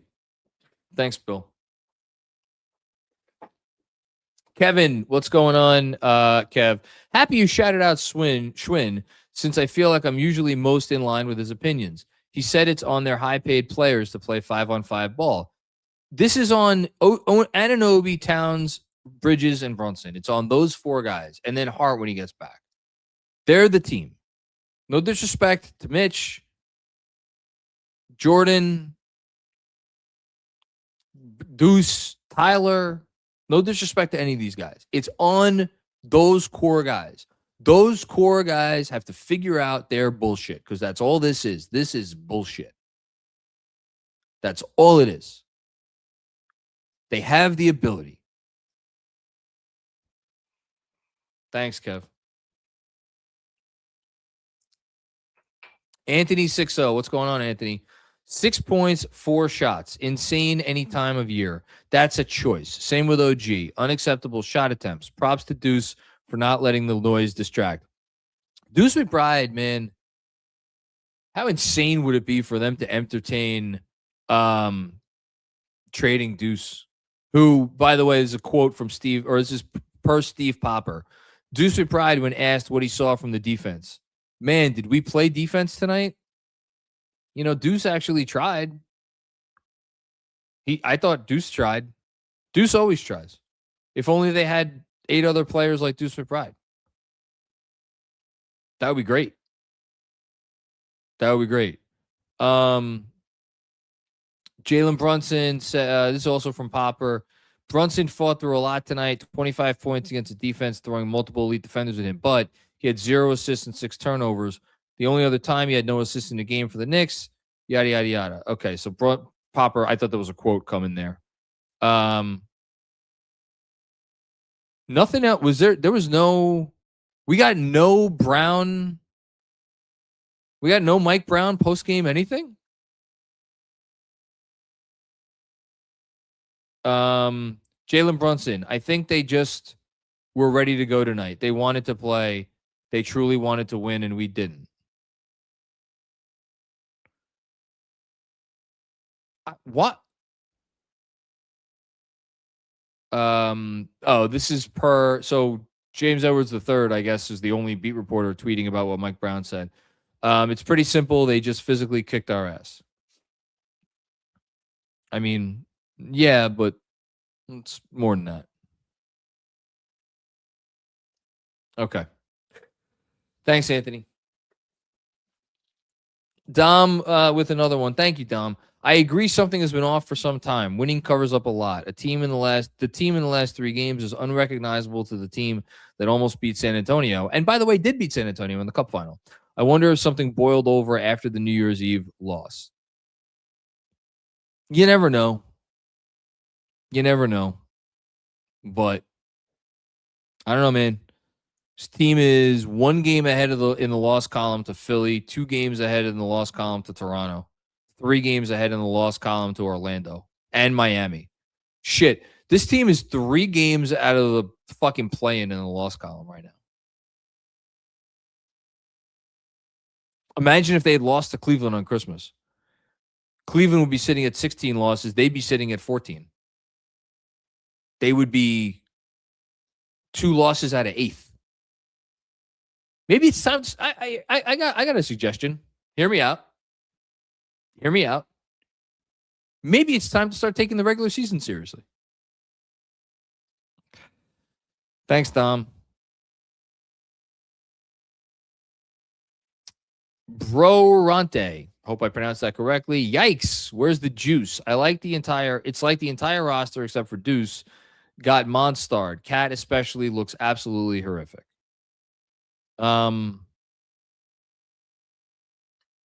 The group of guys who is not enjoying playing basketball with each other right now.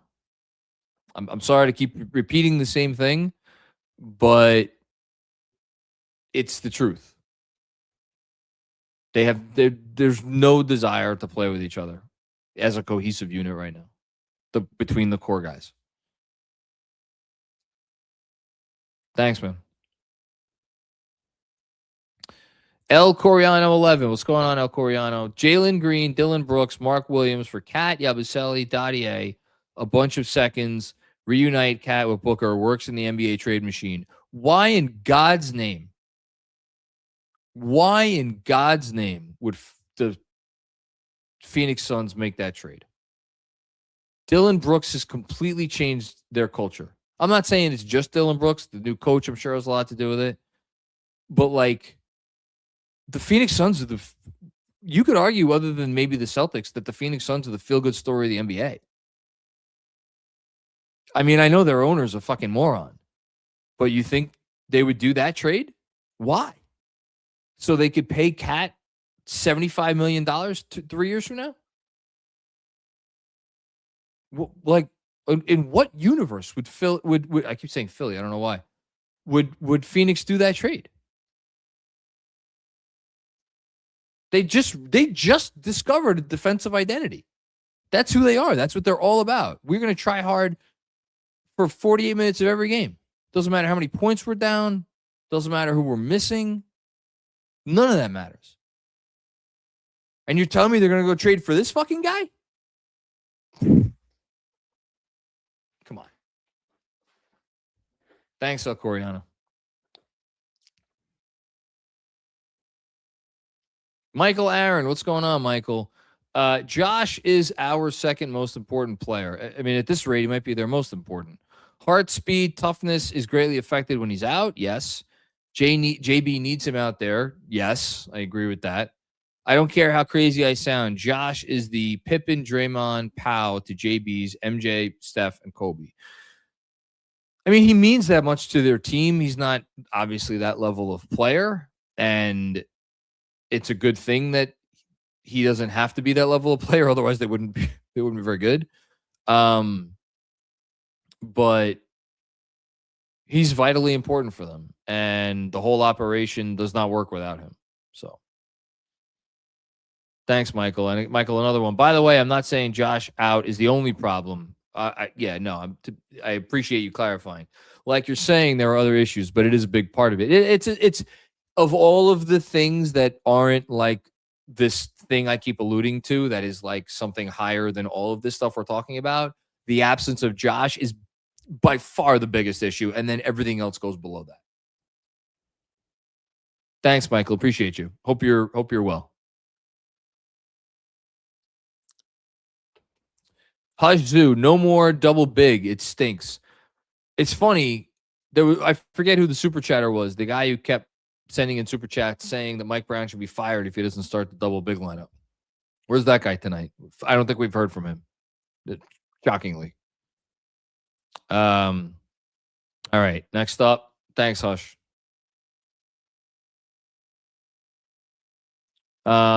Mitch deserves smoke. This is from Kevin Danishevsky. Mitch deserves smoke. He was awful.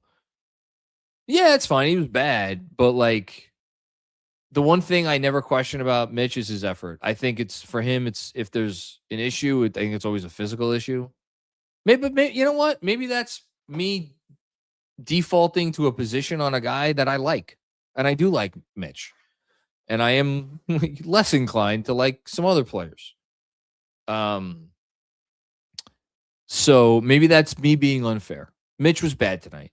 He's not making an impact in anywhere close to the way he was, which is yet again why I will call out the utter fucking hilarity of the Mitchell Robinson injury management plan.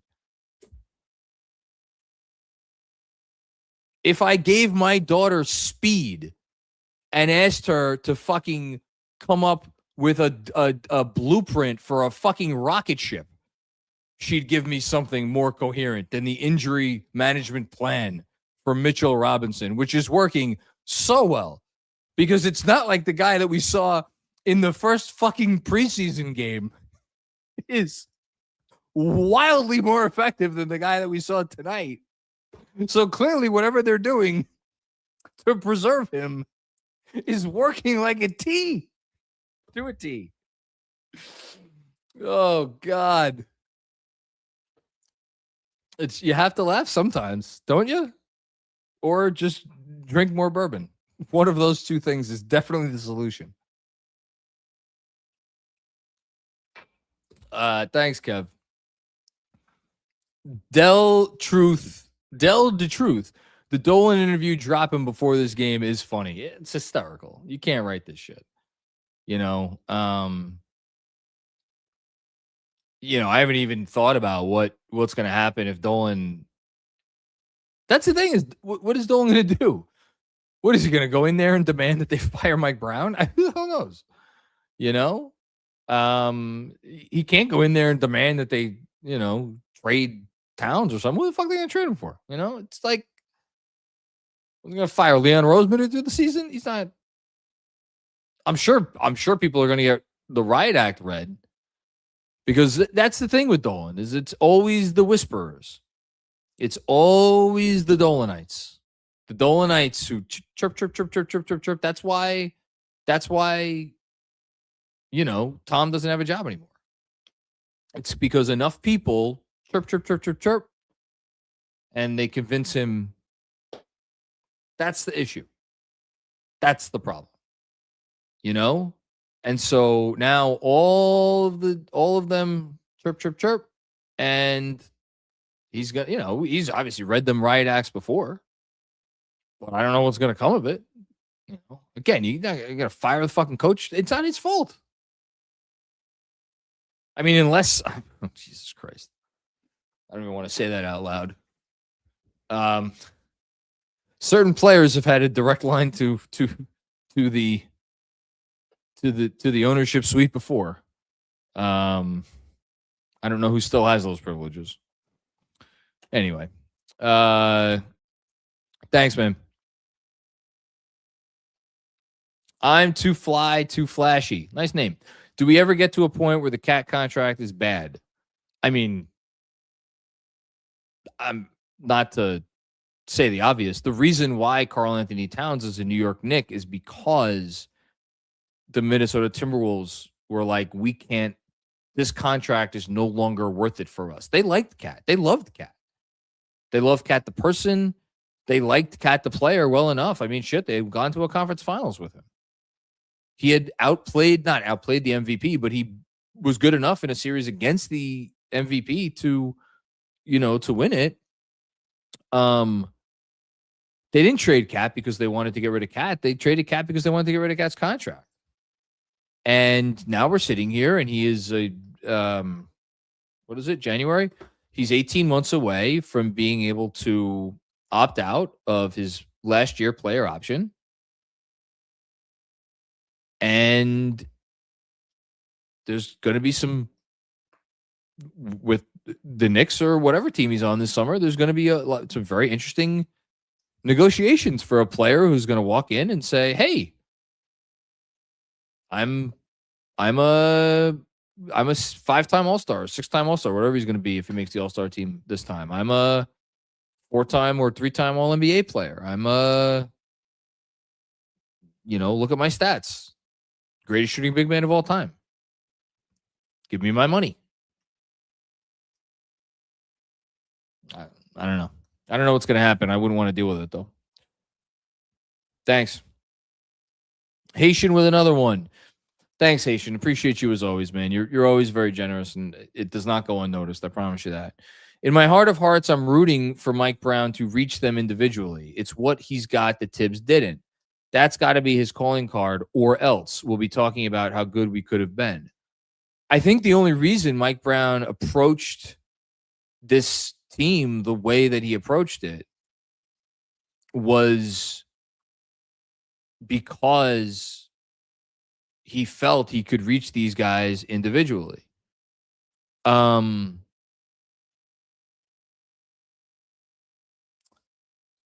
was the game? Shit. Now, see, this is where my old age gets me. There was a game that Cat played in this year where he played well, and Brown criticized him after he played well. I'm forgetting if that was when he criticized the silly fouls, or he said something about the silly fouls. I don't remember if it was. I think it was the Minnesota game. Mark, I don't know if you remember this, or anybody else in the chat, if you remember, where Cat had a great game and Brown criticized him afterwards. I'm pretty sure it was the Minnesota game. The game, if it is that game, and I think it is, Cat had 40 points on 24 shots, and he also fouled out. The next game against Cleveland on Christmas, Towns was an atrocity. He was terrible. He did pull it together in the fourth quarter, but he was very bad. He had 11 points on 13 shots. And then he had a really good game against Atlanta. Really good game. Put his head down, got to the line 18 times. Then he took 9 shots and scored 12 points against the Pelicans. Then the cup or the Cup rematch, and then he sat out a game. And then Philly, and now this. I don't know. Thanks, Haitian. Couple more, and then we're almost done. Might get done under 2 hours. Mr. Fabro, just want to say that Kolek isn't getting enough credit for being a guy who's consistently bringing in effort and being effective. The Knicks have actually won his minutes over this losing streak. I love when he comes in. He cares. He gives a shit, which is what he's supposed to do. That's the role of a guy off the bench. You know, he's out there trying. I love that he's out there trying. How about, by the way, Deuce McBride played 25 minutes in this game. He was a -3 in a game they lost by 31.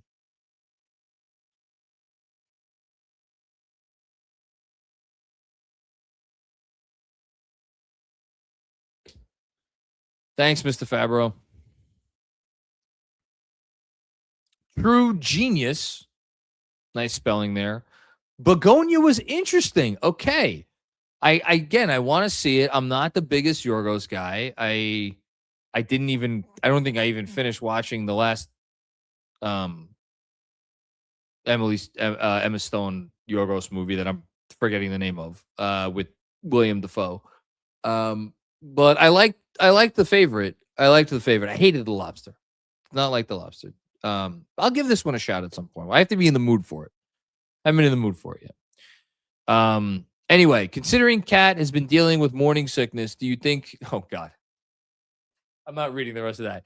I have no idea what is up with Kat. I hope he gets well soon. That's all I'm gonna say. Jesus Christ. Thank you for the generous contribution. Next up, I don't know. Is that it? Are we done? We might be done. Last one. Okay.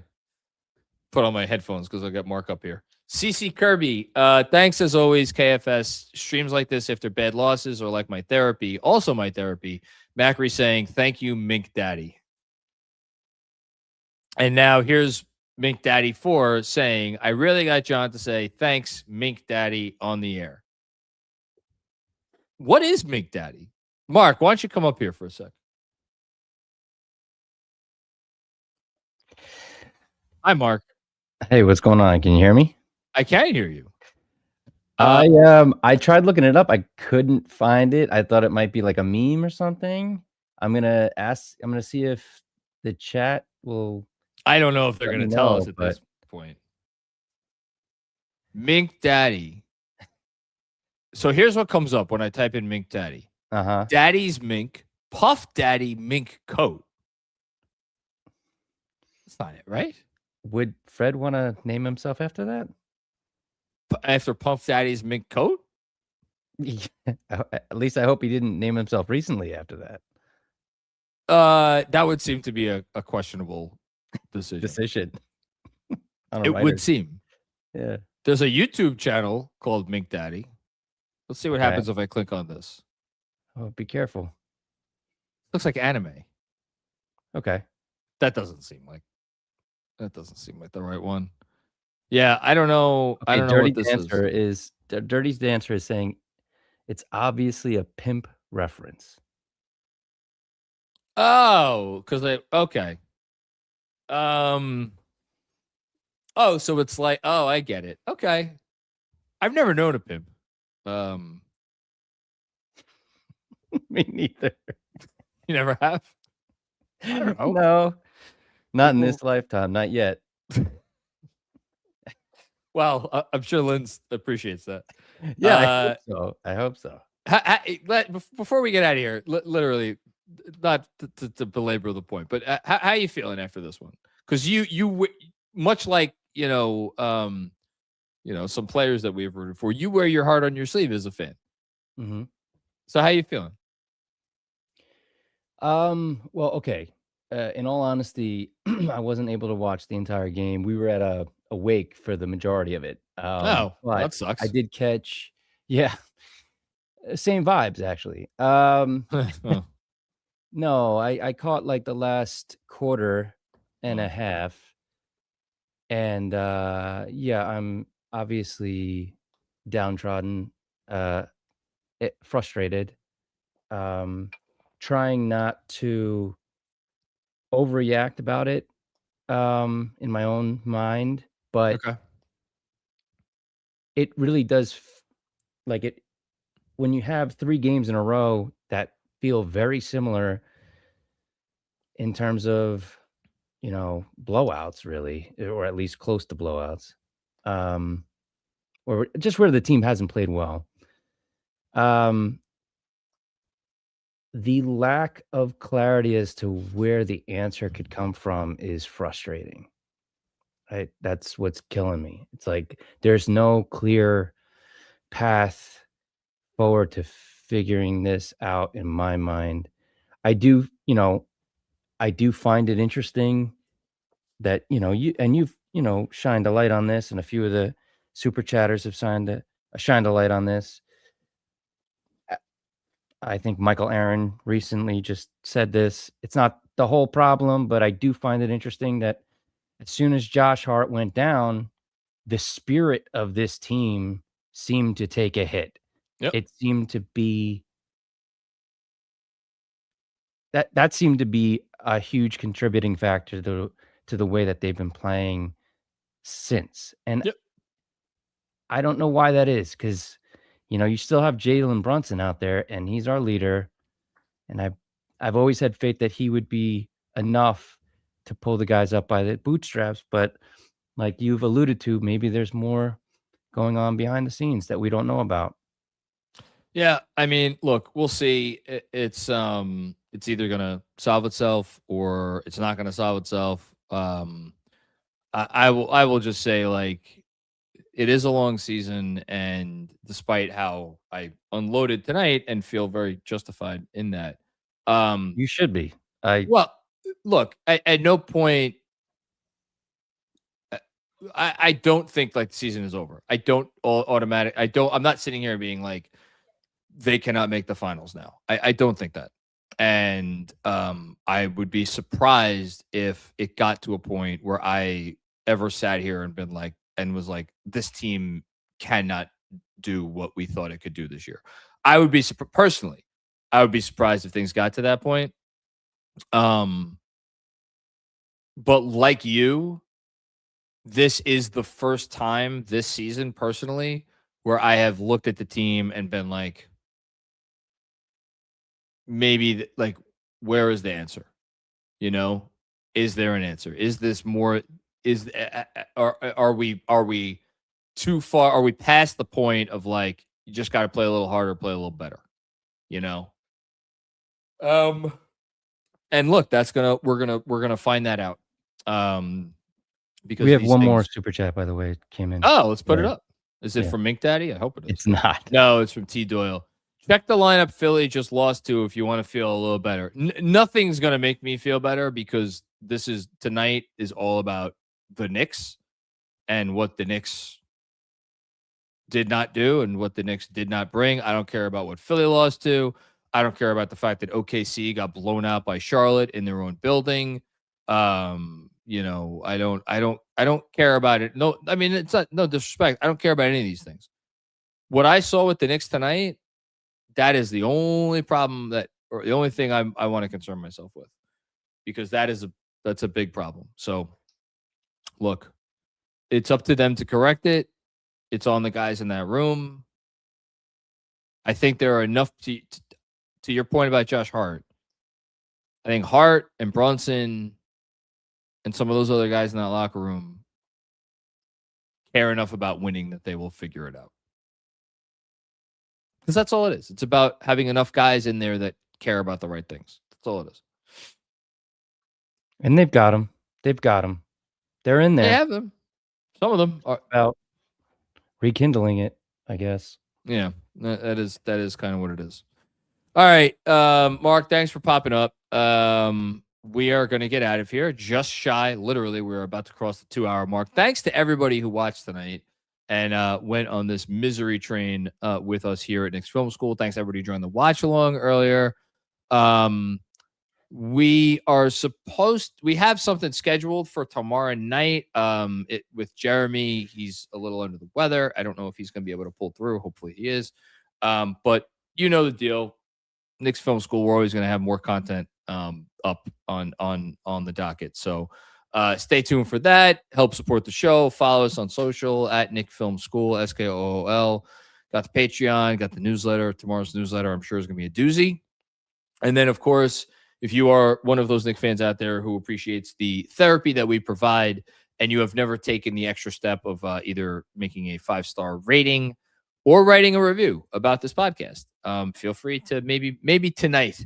That is, you know what? Karma's a great thing. Knicks are playing like shit. What better thing to turn that around than the good karma of writing a nice review to your boys at Knicks Film School? And that is the last thing I'm going to say. Mark, thank you for staying up late. Everybody out there, we'll be back with more fun and games before you know it. Peace